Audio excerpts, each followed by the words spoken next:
question here is asking us to determine the tensions in these cables for a given weight. So we have weight applied to a cables, and these cables, of course, they both are in tension. So we need to find the magnitude of these forces inside this cable. So in order to do that, the first thing we are going to do is starting with our sign convention.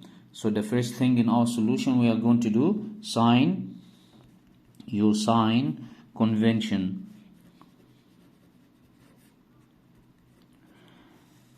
For the sign convention, we take this direction to be positive for x-axis, this is positive for y-axis, and if we have if we working with moments anti-clockwise, again is going to be positive.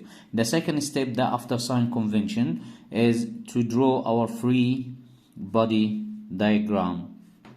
Now our free body diagram for this one here, since the particle here we treating it to be as at point A, so our origin here is going to be point A.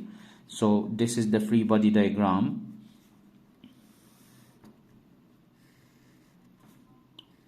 This is point A at our origin. Straight downwards here we've got 40 kilogram. Of course we are going to multiply this by 9.81 to convert it to a weight or Newton to the force applied, 78, and this should equal to 392.4 Newton. And we have one force, or the tension force, in this cable here.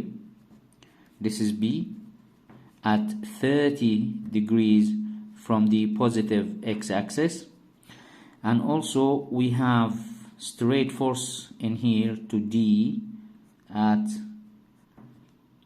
this is another tension force in there. So therefore now we have to account for all of these forces. For the particle, for this point here to be at to be in equilibrium, all of these forces should equal to 0. Let's start with each axis. Therefore these equations of equilibriums, sum of the forces acting on the x-axis or the x direction should all equal to 0. Starting with the first one, we know if we want the component, the x component of this force in here, of the force B in here, or vector AB, that will be FAB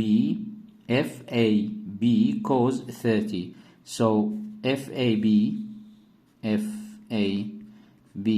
cos 30.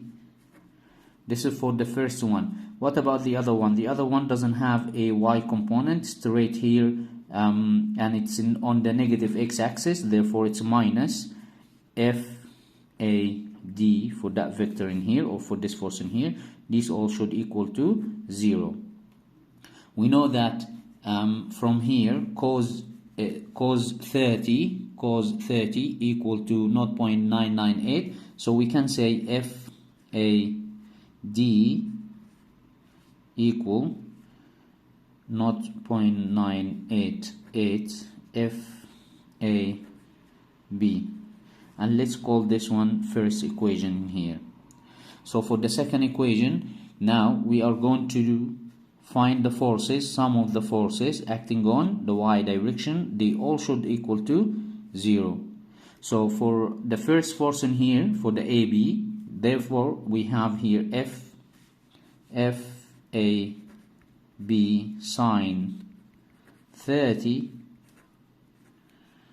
for the first force. The second force, or the second vector in here, doesn't have any y component, but we have straight on the negative y axis in here 392.4 Newton minus, because it's negative, 392.4 Newton, and they all should equal to 0.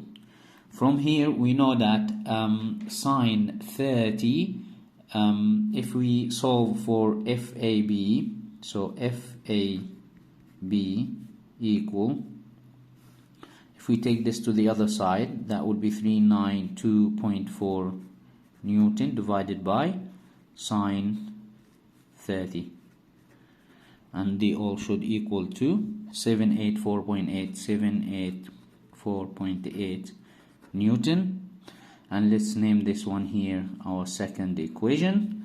Now we can solve for this one by substitution. So sub 2 into 1.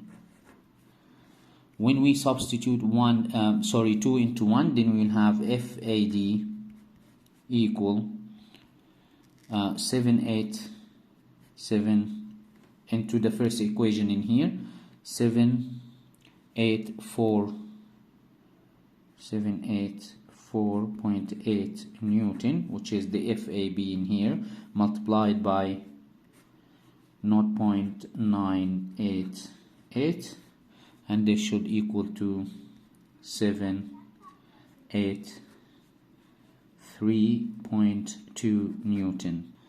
So this is how you solve for these types of questions, but this is a 2D questions.